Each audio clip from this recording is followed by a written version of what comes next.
versículo 15 en adelante. Veníamos hablando acerca de la resurrección de Cristo. Jesucristo estaba apareciendo a sus discípulos. Hubo un discípulo que dijo: si no veo, no creo. Y si no meto mis dedos ahí en los hoyos y en el costado, no meto mi mano, pues no creeré. Pero de repente Jesús se aparece y le dice: pues aquí están los hoyos, mete tu dedo. Y aquí está el costado abierto, mete tu mano. Y él dijo: no es necesario, Señor mío, Dios mío. Porque estaba Jesús ahí. Y de repente los discípulos, después de su muerte, habían vuelto a sus quehaceres. Pedro era un pescador. Y cuando Jesús lo llamó, le dijo: ya no serás pescador, sino que serás pescadores de hombres. Es decir, de tu responsabilidad de aquí para allá va a ser ir a predicar el Evangelio. Entonces, desde el principio a Pedro se le había asignado un privilegio, un ministerio. Y a Andrés, su hermano, también: ustedes serán pescadores de hombres. Pero ellos, bueno, se les olvidaba las cosas, ¿verdad? Así como a nosotros también se nos olvidan los ministerios y los dejamos por un lado y los dejamos olvidados, y hasta que el Señor nos pega una nalgada, ¿verdad? Por ahí nos volvemos a acordar. Entonces, y decimos: bueno, voy a volver otra vez. Pero cuando volvemos ya venimos todos golpeados, castigados. Ahora entonces, pero Pedro va a tener una conversación con Jesús. Y entonces veíamos también que Pedro se había comprometido con Jesús en el capítulo 13 de Juan. Pedro se comprometió con Jesús y le dijo: Señor, si vas a la muerte, yo iré contigo también a morir.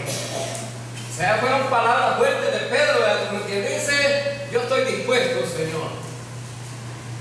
Pero a la hora de que la captura de Jesús, y entonces todos se dispersaron, las ovejitas se fueron por otro lado, y Pedro le seguía de lejos. Pedro seguía al Señor de lejos. Y Jesús le recuerda: no tienes la capacidad para poder cumplir con la promesa tuya. Voy a ir hasta la muerte. Porque en el momento de la persecución, Pedro negó 3 veces a Jesús. Le dijeron: tú andabas con él. No lo conozco. Y es más, llegó hasta blasfemar, ¿verdad?, en contra de Jesús. Y algunos dicen: bueno, ¿será que soy perdonado? ¿Que el Señor no tiene la capacidad de perdonarme por todos los pecados? Y fíjense bien, lo que vamos a encontrar ahora es una segunda oportunidad. El Señor es el Señor de las oportunidades. Y por eso el Señor tiene para ti una segunda oportunidad. Si tú crees que ya no tienes esperanza, el Señor tiene algo maravilloso para ti, pero tienes que ponerte en línea y en el camino otra vez. Porque a veces cuando pecamos, cuando hacemos algo, nos alejamos del Señor y decimos: lo mejor es alejarnos, ya no estar aquí. Esa no es la decisión más buena ni más correcta. Fíjense que Pedro dijo: bueno, de todas maneras ya negué 3 veces al Señor. El Señor lo enterramos. Y de repente Pedro apareció allá en el lago de su tierra, ¿verdad?, pescando otra vez. Y querían seguir pescando. Y encontramos aquí en el versículo 15 de capítulo 21 de Juan, que dice: cuando hubieron comido, Jesús dijo a Simón Pedro: Simón, hijo de Jonás, ¿me amas más que estos? Le respondió: sí, Señor, tú sabes que te amo. Él le dijo: apacienta mis corderos. Bueno, encontramos a Pedro aquí después de haber comido. ¿A dónde andaba Pedro? En el versículo 12 al 14 encontramos que Pedro andaba pescando y dice que agarraron una redada de peces de los más grandes que apenas alcanzaban a sacarlo. Y Jesús les tenía preparado ya los pescados ahí, ya preparados, asaditos. Vengan y coman, están cansados de tanto tratar de agarrar peces. Pero en este contexto Jesús les va a enseñar ahora que no es agarrar los peces, esos peces es que van a continuar su vida va a ser otra. Tienen que dejar la tarea de pescar peces. Ahora van a tener la oportunidad de pescar personas, van a ir a evangelizar. Ahora, entonces, en el versículo 15 dice que después que hubieran comido, después que estaban llenos, mire, las buenas noticias y las malas noticias depende también cómo se las demos y en las circunstancias que estemos. Bueno, si después de llenito la podemos aguantar un poquito más. Cuando estamos llenitos podemos aguantar un poquito más, hermano. Amén. Si el Señor entonces nos va a dar un ministerio, pues recíbalo con gozo y con alegría. Después de comido, usted está contento. Y el Señor le dice a Pedro, y fíjense bien que aquí Simón, hijo de Jonás, cuando Pedro se encontró por primera vez con Jesús, Jesús le cambió el nombre. Simón ya no se llamaba Simón, sino que se llamaba Pedro. Pero aquí Pedro otra vez, Jesús a decirle Simón. Bueno, el enfoque que se le estaba dando a la cosa era para confrontar a un hombre que tenía que tomar decisiones, pero decisiones correctas. Y le dice Jesús: Simón. Bueno, dice Pedro, aquí las cosas ya no andan caminando bien, quizás, porque en lugar de decirme Pedro, el Señor me está diciendo Simón. Me está diciendo Simón lo que era antes. Y él había tomado decisiones que fuera otra cosa. Y viene la pregunta. Le dijo: ¿me amas más que estos? ¿Me amas más que estos? Bueno, los otros discípulos estaban ahí. Y Jesús le dice: Pedro, ¿me amas más que estos? Que tus compañeros, que los demás discípulos que aman, ¿me amarás más? Algunos intérpretes dicen que podría ser tu trabajo también. Y dice, le preguntó a Pedro: ¿me amas más que tu trabajo, que tu barca, que tu red, que los peces? ¿Me amas más? La palabra para decir me ama que voy a usar aquí es la palabra agapao, que significa el amor de Dios. O sea, Jesús le estaba diciendo: ¿me amas como Dios ama? Qué confrontación más tremenda, ¿verdad? Porque los seres humanos nos es difícil amar como ama Dios. Nos es difícil amar como ama Dios. Porque a veces somos como los puercoespín, ¿verdad? Los creyentes somos como los puercoespín. ¿Y qué es eso, hermano? Son dos zorros que sus pelos no son pelos, sino que son espinas. Y para acercarse no se acercan porque se van a espinar.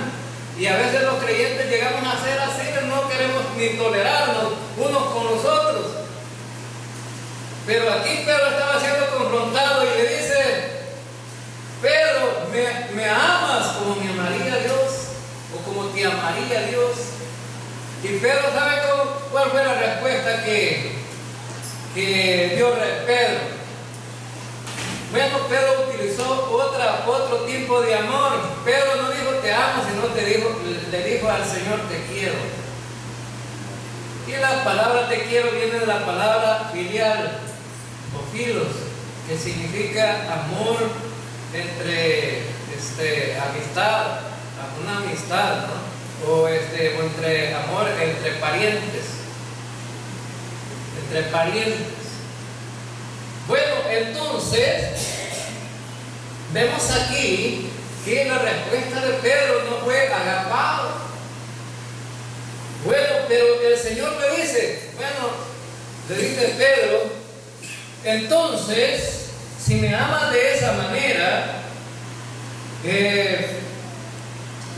entonces le dijo, apacienta mis corderos, apacienta mis corderos.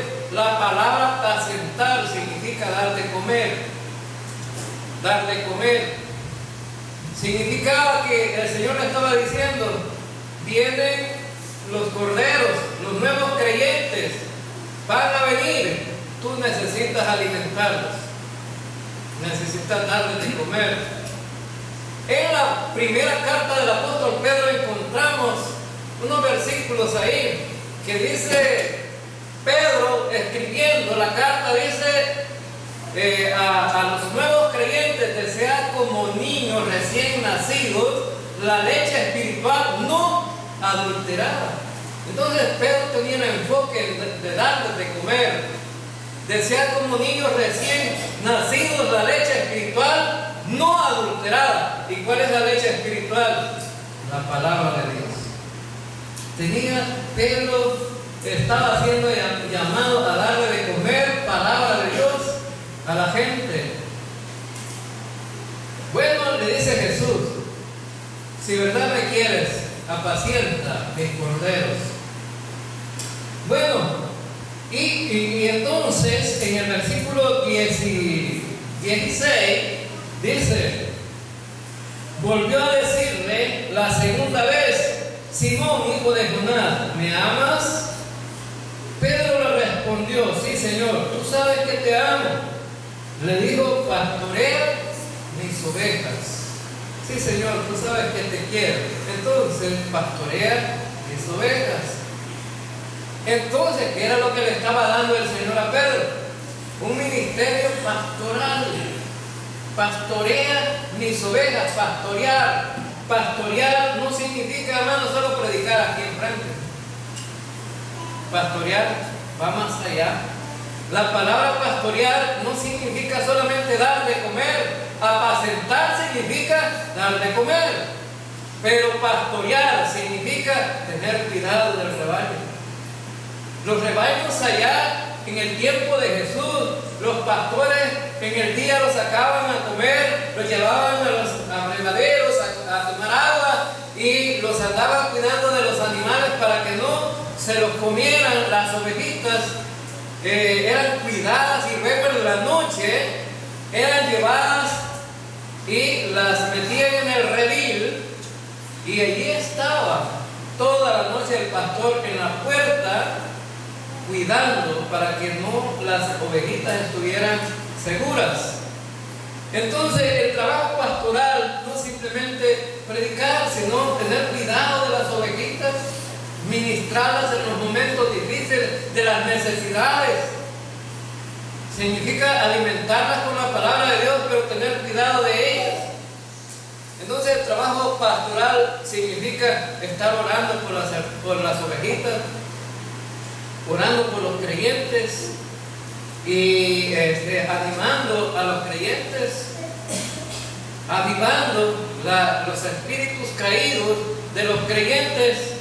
Entonces el apóstol Pedro entendió que el ministerio que Jesús le estaba dando era un ministerio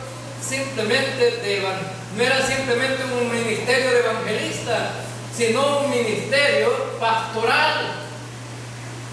Y cuando Pedro lo entendió, escribió en su carta, en su primera carta, en el capítulo 5, versículos del 1 al 4, le llamó a los demás pastores, ancianos, a pastorear las ovejas. ¿Y sabe cómo dijo Pedro que debía ser pastoreadas las ovejitas? Dijo, no por obligación. Es decir, el pastor no debe estar enfrente del rebaño solo por obligación. No por obligación. No debe, es decir, los ministerios del Señor no deben de hacerse por obligación. Los dones que el Señor ha dado no deben de ponerse al servicio de los demás por obligación. No. Entonces, dice aquí, no por obligación, sino voluntariamente.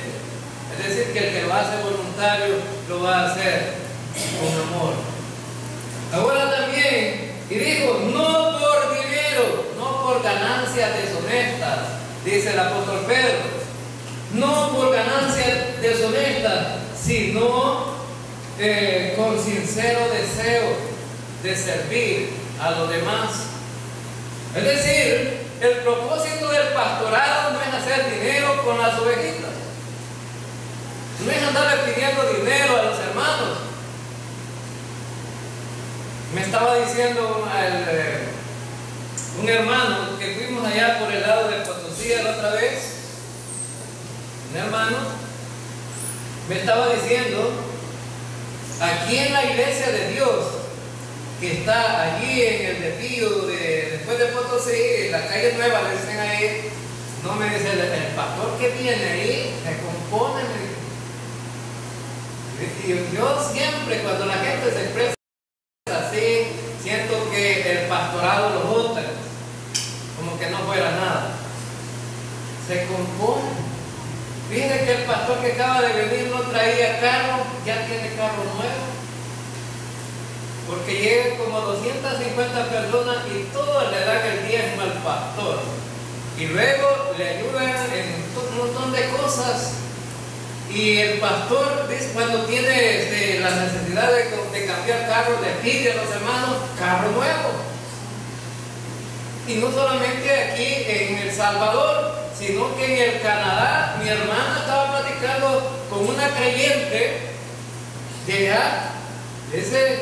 Fíjense que la casa que tiene el pastor es una casa mejor que solamente los ricos las tienen aquí en Canadá.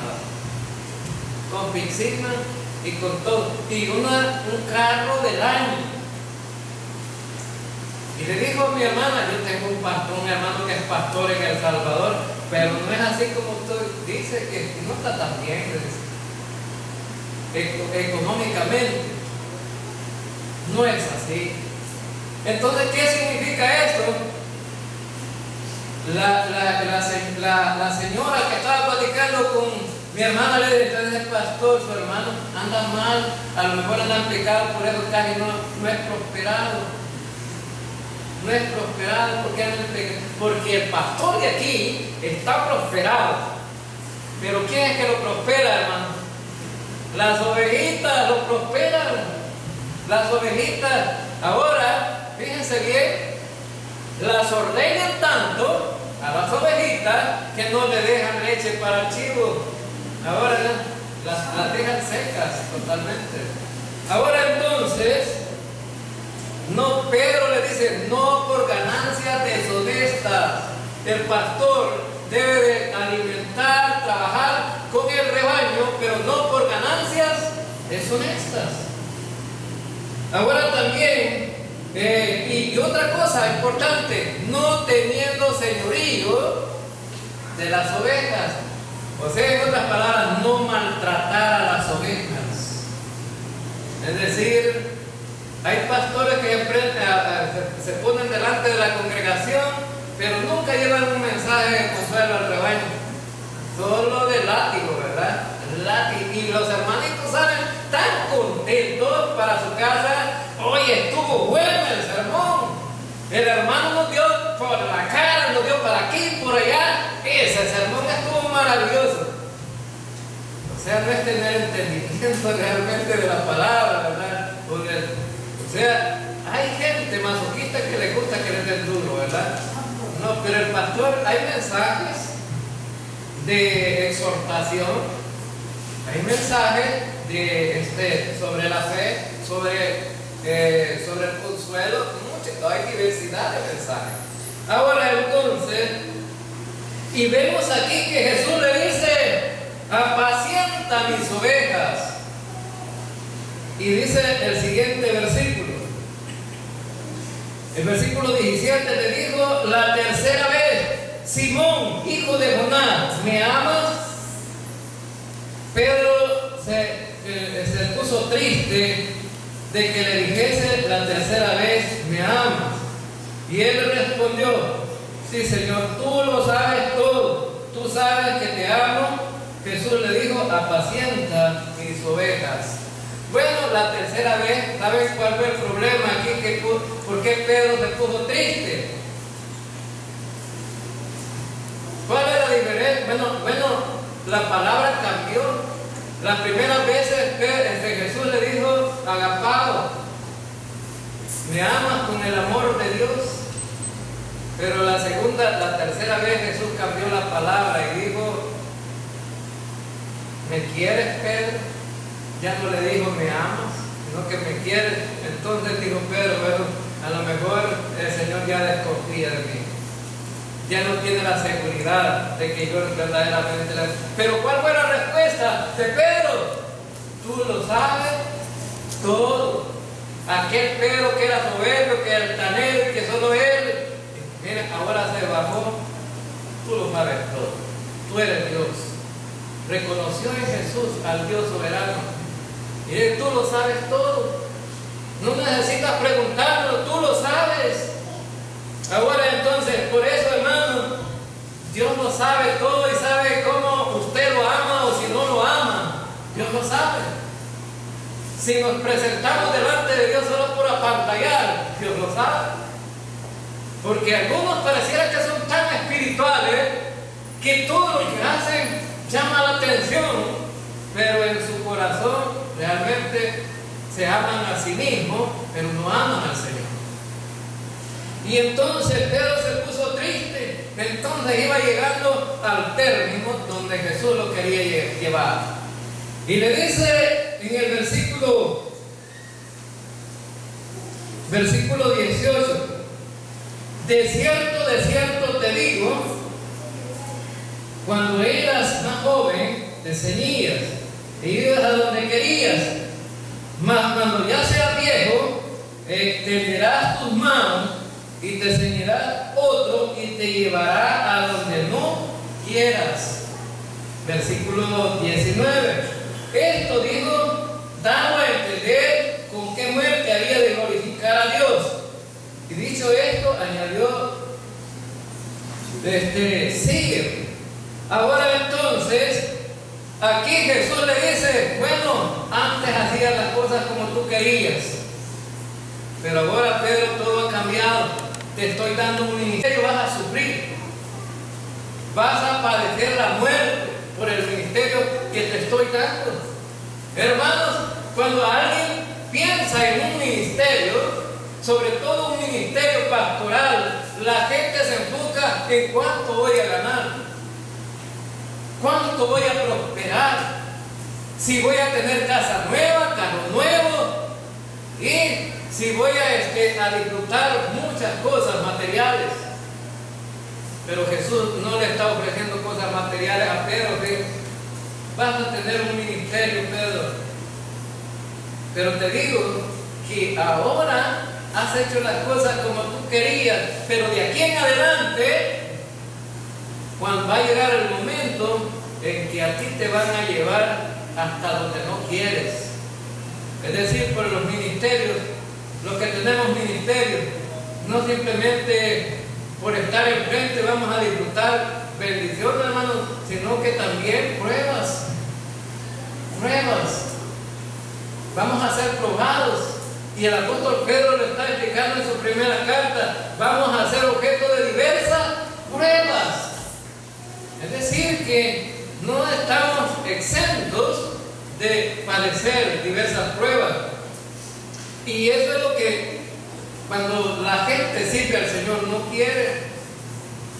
La otra vez le decía a un recién convertido, de aquí para adelante prepárese, hermanito, porque va a sufrir. Bueno, me dice, ¿cómo es eso? Que los creyentes lo que van a tener es bendición y usted me está diciendo que va a sufrir. Sí, si le digo que va a tener solo bendiciones, le voy a mentir. Los creyentes somos probados. Aquellos nuevos creyentes de repente empieza a apretarlos el Señor y muchas veces para ver cómo va creciendo su fe. La fe es probada. Ahora entonces, y dice aquí que Jesús le dijo a Pedro de qué muerte iba a morir. ¿Y de qué muerte murió Pedro? Fue crucificado. O sea, igual que el Señor. Lo único que Pedro dijo, no soy digno, no soy digno de morir igual a mi Señor. Y Pedro pidió que lo crucificaran al revés. Dice la tradición que lo crucificaron al revés. No igual como Jesús, pero fue crucificado. Ahora entonces, y aquí Jesús le está profetizando, le está diciendo, Pedro, lo que viene es sufrimiento. Ahora entonces, en el versículo 20 dice, volviendo Pedro, vio que le seguía el discípulo a quien amaba Jesús, el mismo en que la cena se había recostado al lado de él, y le había dicho, Señor, ¿quién es el que te ha de entregar? Cuando Pedro le vio, dijo a Jesús, Señor, ¿y qué de este?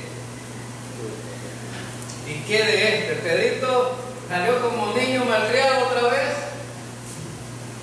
Salió, mire, le acaba de estar dando un ministerio al Señor.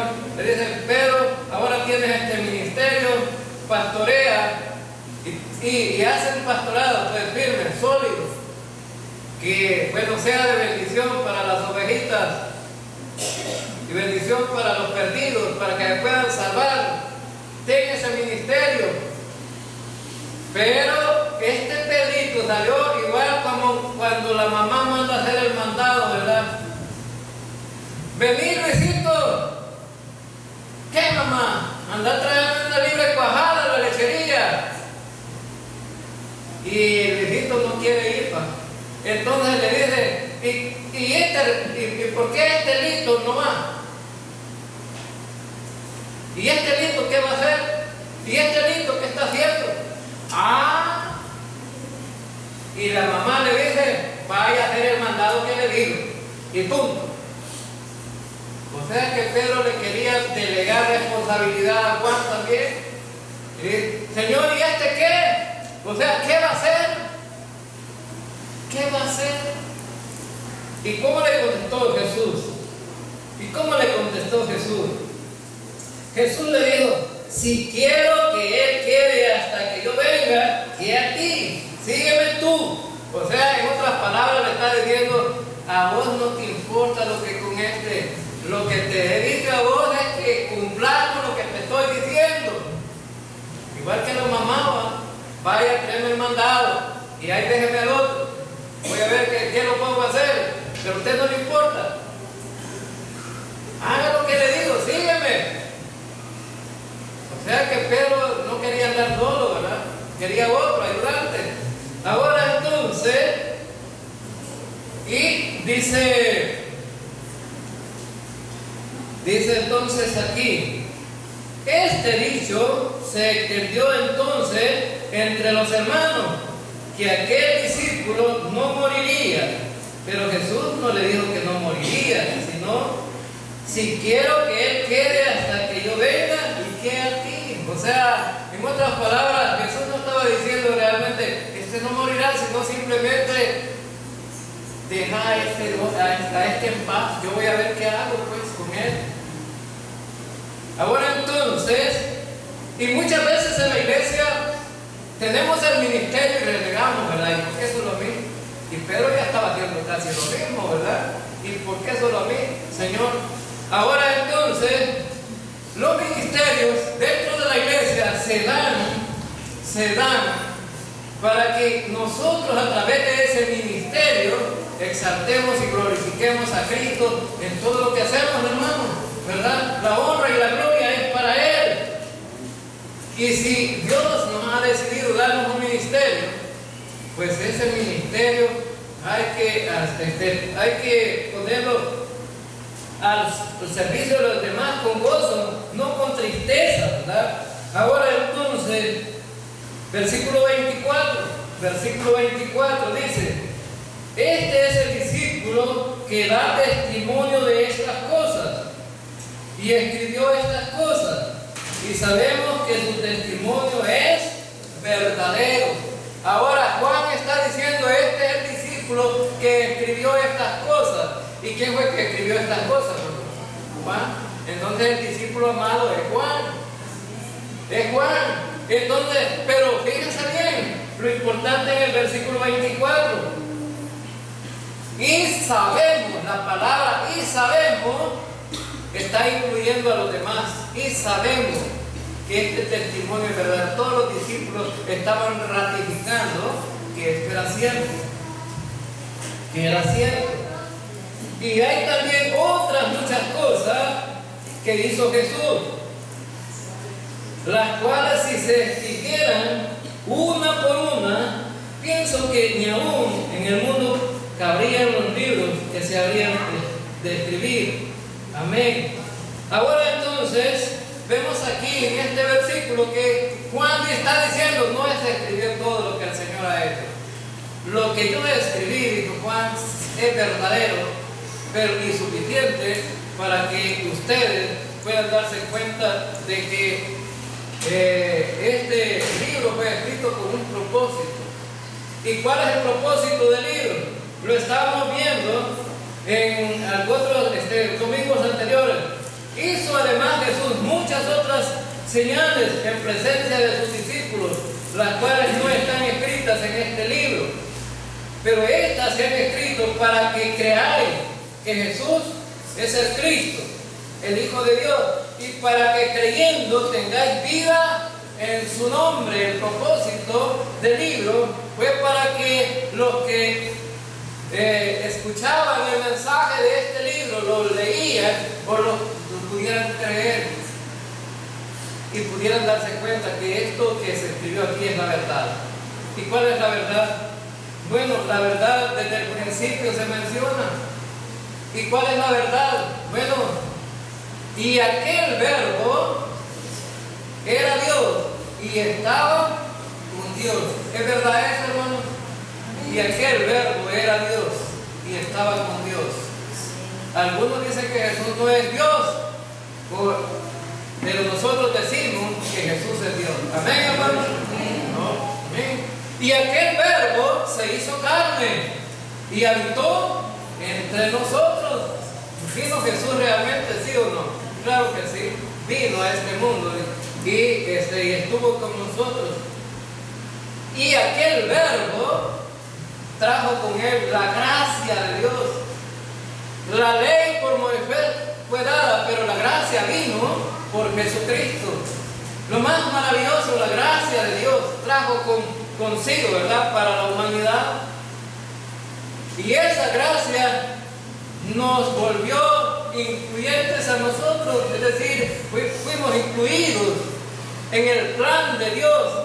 Mas a todos los que le recibieron, a los que creen en su nombre, les dio potestad de ser hechos hijos de Dios. Usted es un hijo de Dios, amén. Es un hijo de Dios. Nos dio el poder para ser hijos de Dios, potestad de ser hijos de Dios. Y sabe que solamente esta entrada para ser hijo de Dios simplemente era por la fe. Por la fe, a los que creen en su nombre, les dio potestad de ser hechos hijos de Dios. Y esa fe nos llevó a confiar en Cristo y nos llevó hacia Dios Padre. Porque Jesús dijo: yo soy el camino, yo soy la verdad de la vida, y nadie viene al Padre sino por mí. Entonces nos llevó hacia Dios. ¿Y sabe qué? Nos dio unas promesas maravillosas. Promesas maravillosas. ¿Cuáles promesas maravillosas? La promesa maravillosa es que si creemos en Cristo tendremos vida eterna. Tenemos vida eterna asegurada para toda la eternidad. Ahora entonces, ¿le gusta esto, hermano? Pues esa es la verdad, no es la mentira, es la verdad de Dios. Juan lo escribió y él dijo, esto es la verdad. ¿Y sabe qué? El que a mí viene, yo no le echo fuera. El que a mí viene, yo no le echo fuera. Es la verdad de Dios. Si hemos ido a Cristo, nunca jamás podemos ser condenados ya. Amén, hermanos. Pues váyase sin esa carga. Algunos todavía andan con la carga. Todavía tendré la salvación, o ya la perdí. O me la quitó el Señor. La salvación es eterna. Y Dios no es como hombre. No es como hombre. Los hombres quitan lo que dan, pero Dios no lo quita. Amén. Dios no lo quita. Vamos a orar.